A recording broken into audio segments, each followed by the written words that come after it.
co-creating a new reality We together. thank you for this co-creation, which also gives us pleasure. Excuse me, what I'd like to ask today is, I've been working on my core beliefs and getting in touch with a lot of beliefs that, quite frankly, I didn't even know were buried in there. It's Oh, all right. Well, congratulations on your discovery. very exciting. Yes. And As we have said, excitement, in a sense, is one of the things that will actually allow you, because it is a complete kit, organizing principle, and driving engine. If you act on your excitement, it will allow these things to come up, the things that are hidden, the things you have suppressed, the things you don't know about in your unconscious mind. It will allow them to bubble to the surface so that they can be dealt with, so that they can be integrated. So congratulations on allowing the idea of acting on your excitement to help you discover these things within you that can thus then expand your understanding of who and what you are. Thank you. I find that it's been accelerating quite quickly, actually. And that's one of my questions, is my joy and my passion has been for quite some time, is forming that third world, that third reality where we can interact freely together. Yes, yeah. And working on in my meditations, and lately when I do the meditation, I've been working with the Essassani Sirius Earth Triad connection. Yes. And I've been having some great results with it, but one of the things that I've been experiencing is I feel like I'm going up into the light, expanding, and then I start feeling very, very sick, have to come out of the meditation. Yes. And these beliefs are coming up. I'm getting beliefs coming up, so I'm not sure if I have some belief about what I'm actually doing, or No. What you are experiencing, as we said, is that the excitement is lifting you up to a certain level of vibration where you're becoming more sensitive to the fact that you may have beliefs and vibrations within you that are out of alignment. And thus then you go back and you deal with them and integrate them so that you can then go higher. So that's simply your self-governing mechanism. As you become more heightened and more sensitive to those things, in a sense, they will feel more disorienting. They will feel more unlike you. They don't have to, but they can make you, in a sense, feel nauseous, because you recognize more clearly that they are really not part of the vibration of your preference. So you must then, when you discover that, when you have that experience, deal with them. But that's all that's happening, is you're becoming more and more sensitive to the beliefs and the vibrations that are corresponding to those beliefs. You're becoming more sensitive to vibrations that are out of alignment with your true self as you heighten your frequency. Make sense? It does make sense. So as I work through these and change the definitions of the beliefs that I have, this feeling, this nauseous feeling, will go away. Yes. Okay. As you integrate them, there will no longer be an out of alignment frequency, and thus as you come into alignment, that will transform that experience, that sensation. Thank you, Bashar. Thank you.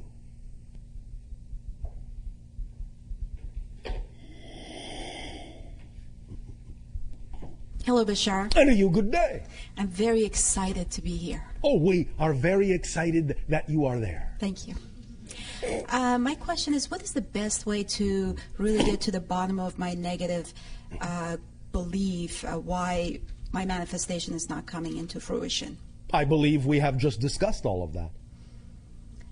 Is there a question I can ask myself? Is there a state I can put myself in? Question. What would I have to believe is true about myself and my relationship to this situation in order to be experiencing the emotion that I am, in order to be experiencing the fear that I have? What would I have to believe is true? What would I have to believe is true? Yes. Anytime you give yourself the opportunity to examine what your relationship actually is to the circumstance and situation and people in your life, and ask yourself the question in that way, and then be quiet and listen, you will eventually get an answer as to what the belief is that you would have to believe is true in order to be having the experience you are having. Okay. You see? Yes.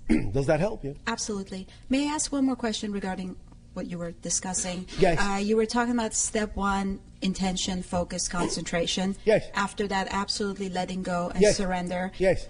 And where does the action that you talk about come in? Is that step 3? The idea is behaving as if.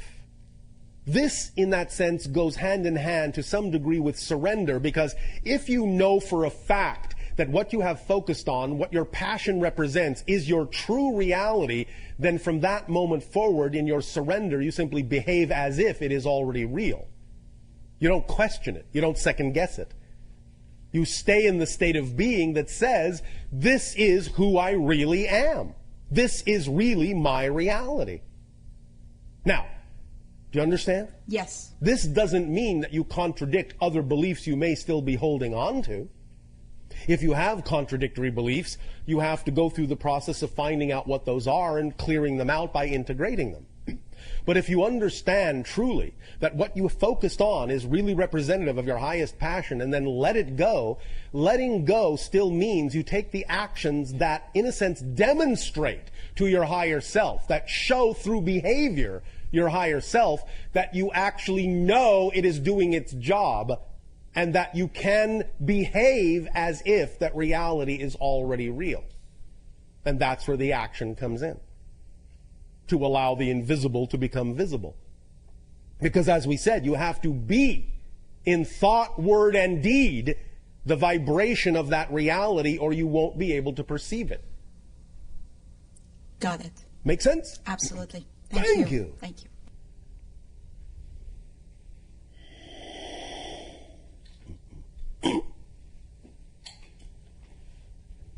Greetings, Bashar. And a you good day. My question is, in this whole presentation, you've been referring to the negative and the positive belief, but particularly the negative, almost as a self-aware entity. In the sense that it has an intelligence, it has a bag of tricks, it has an intention, it has. Yes. So, what could you expand on that a little bit? It's your intelligence that it's using. In a sense, it's usurping your intelligence and framing it in a manner that makes it seem like an autonomous entity. That's the nature of its structure.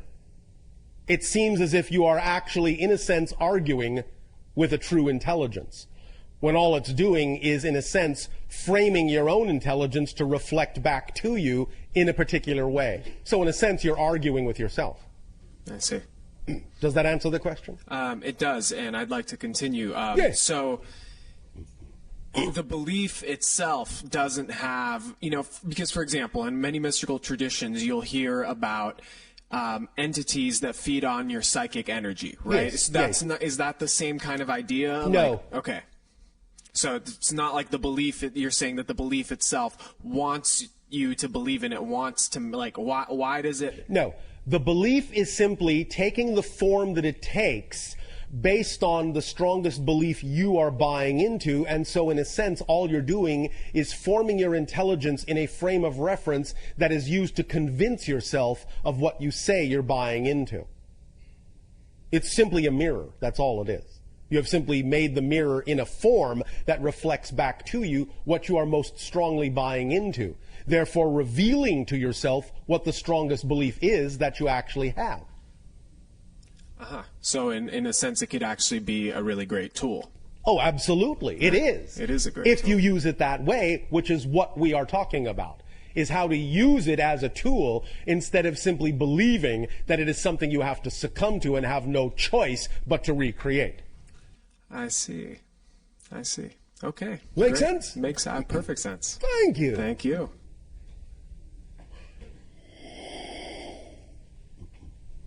Hello, Bashar. And a you good day. How do I use this to, we talked about positive beliefs and negative beliefs. How Yes. about limiting core beliefs that are fundamentally neutral? For example, Name a neutral core belief. Gravity. Yes. It doesn't really make me feel positive or negative. It's just there that Yes. creates my experience. It's part of your collective agreement. Yes. And so, what are you asking? Can I alter that? It is possible, but you have to examine the degree of probability as to whether or not it's relevant in your life. But there is just example. For example, there's certain other limiting beliefs that I Yes, would love but to. the same criteria still goes. Anything is possible. It is even possible to change the idea of a core agreement with a collective consciousness. However, the criteria is it relevant to the theme you chose to explore?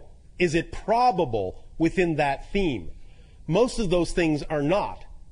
And many times people on your planet go looking to change certain things they actually don't need to change. And one of the reasons they go looking to change those things is because they've actually bought into a negative belief that says that if they don't change that thing, then they're not actually doing what it is they actually prefer to do.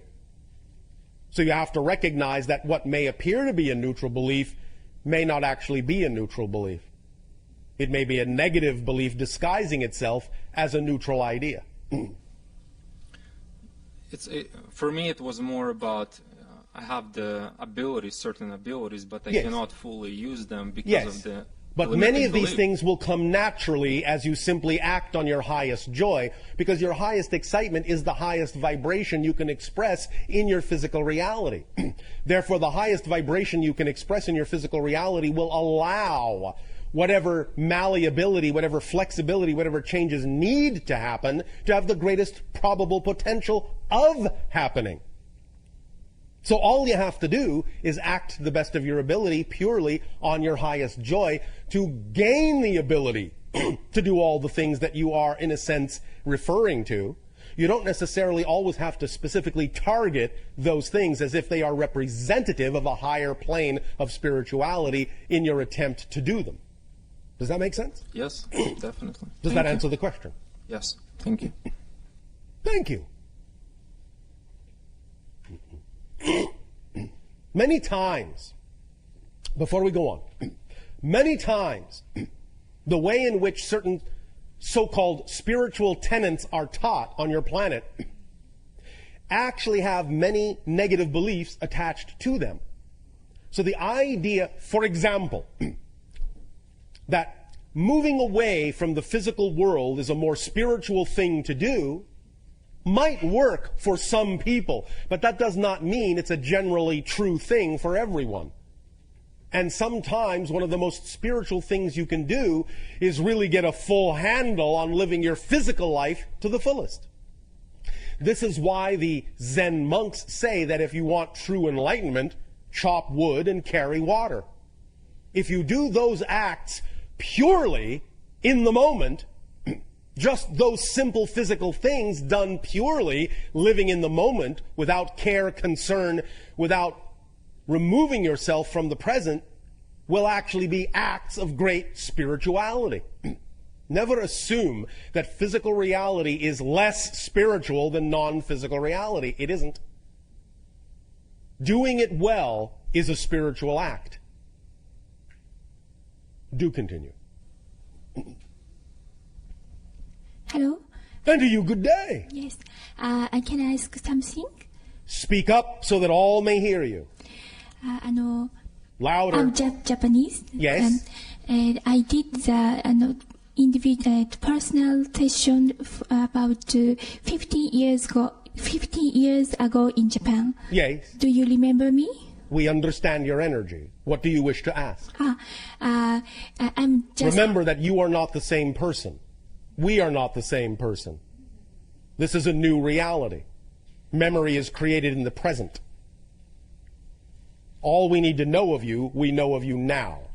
Oh, this We do is. not need to remember who you were This to know means- who you are. All right? Yeah. I'm now housewife. Yes.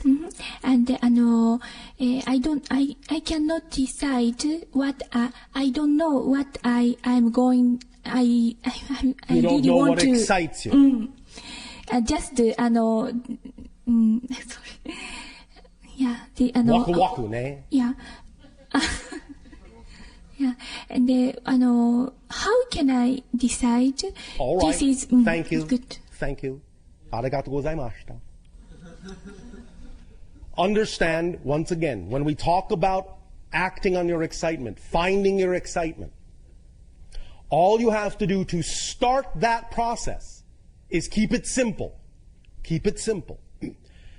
Every day, there are options that you can choose from. Yes? Of things to do. Yes? Yes? Yes. There are many options you have every day. All you have to do every day is look at what the options are that you can choose to do, that you can choose to act on, and just choose the one that's most exciting. Acting on your excitement doesn't mean it has to be the most exciting thing you will ever do in your life. It just means what's the most exciting thing you can do right now out of the things you are able to act on. So if you wake up in the morning and you say, all right, I am very excited about staying in bed. I am very excited about getting out of bed. I am very excited about going shopping, or I'm very excited about talking to a friend, or whatever it is, whatever the options are. I can do this today, I can do this today, I can do this today. Which one is more exciting? All you have to do at that moment is act on the one for that moment that's most exciting without any assumption that it's going to lead to anything specific. Just act on it to the best of your ability. Take it as far as you can.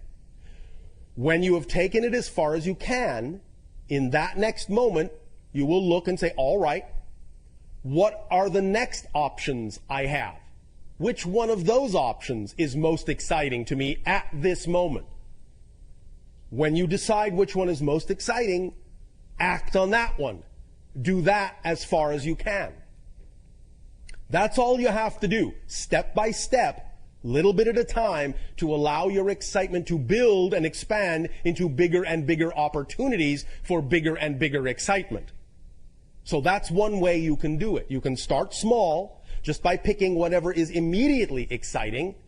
For example, you had many options available to you today of things you could do. You chose to come to this seminar, yes? Did you choose to come because it was exciting? Yes? Yes. Well, then, you see, you're already doing it. You're already choosing your excitement. It's as simple as that. It doesn't have to be a big project or a big career idea. It can simply be one choice that you make that is the most exciting choice you can make at that moment out of all the choices that are available. That's how you begin. わかりますか? はい、はい、わかります。Does that help you? Yes, but I cannot continue the very exciting things. Yes, you Because- can. I just told you how. I just told you how. Listen again. All you have to do is simply choose whatever excites you at the moment and take it as far as you can. You don't have to expect that it will continue in that direction. When it does not continue, look around for the next thing that excites you and act on that. When that does not continue, look around for the next thing that excites you and act on that. Following the excitement is what's important, not the assumption that that thing must continue. That's a negative assumption. Do you understand? Yes, Does that help you? yes. Thank you. Thank you very much. It's attempting to be all that it is. That attempt to be all that it is. It is all that is, but it also contains the attempt to be all that it is. That's the active principle. So there's the structure, and then there's the active principle. That's why you see in our family sigil the triskelion, the triangle with the spiral in it. There is the structure represented by the triangle, but there is the active principle. That's what you call the act of creation, the act of being. So that creates that sensation, that momentum, that urge, that drive, that desire to fill it all up, to fill infinity, to know yourself on every possible level, and it's infinite. So it's that drive to know yourself, to be yourself, and the act of becoming and being yourself that continues that expansion. It's the nature. It's the active nature. It's the active nature of existence. There's the structural nature of existence and the active nature of existence, what you call creation. So, like you've described in the past, I guess the idea of terraforming planets and moving planets, that level of consciousness that's capable of things that Yes. are beyond, in our minds, beyond our wildest dreams of what is possible. Well, there are levels to that idea. There can be terraforming projects, as you call it, that can take a planet body, a form that already exists, and convert it through technology to something that might be more compatible to certain forms of life. That's one level of it. What we were talking about is the actual creation of an experience going from the spirit level into the physical level on a huge consensus level reality of co-creation by many different souls, to actually bring the very idea of the planet into physical existence in much the same way that you bring the physical mind into existence at the center of the soul. So there is a consensus level on a greater level, again, greater than even what you typically refer to as the oversoul.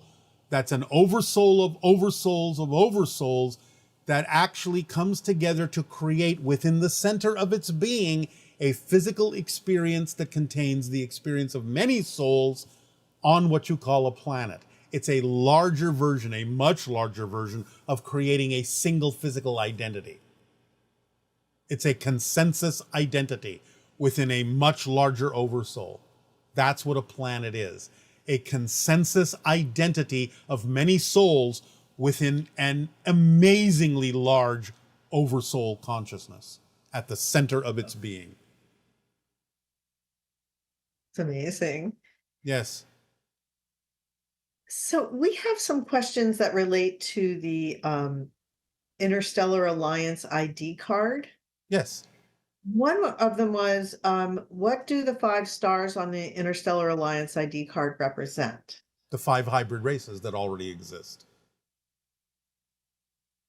And you provided that as step 4. Is it okay to translate the words on the card into a foreign language so they can use the card more easily in areas where English is not native?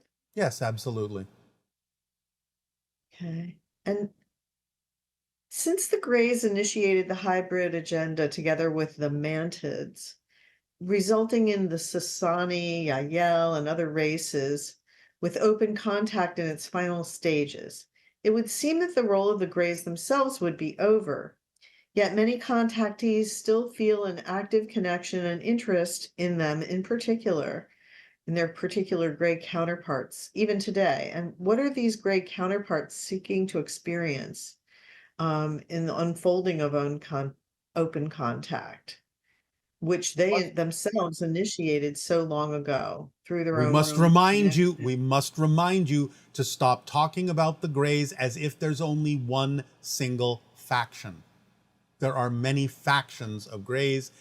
The different factions have different agendas, come from different places, different times, different parallel realities, and are at different stages of the entire process, even though they may be interacting with your planet or different versions of it. So you are experiencing, based on your vibration, different stages of the idea of interactions with Greys, different points in their evolution, and therefore it depends upon what's going on in your vibration that will determine what faction of Greys you may still or not be still interacting with. That's all we can say right now about that. But don't treat the Greys as if there's only one faction that you're dealing with. Okay, and this person says they were told that reptilian beings are dangerous in the Sedona area at this time. No. Is that No. It is not correct.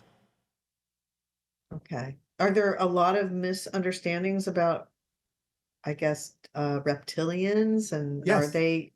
As I've said before, as I've said before, they are a certain kind of species that invokes in the limbic system of your physical brain the idea of a fight or flight response because of the nature of their vibration, because you look at them as predatory, because that's the way you relate to the idea of reptilian DNA.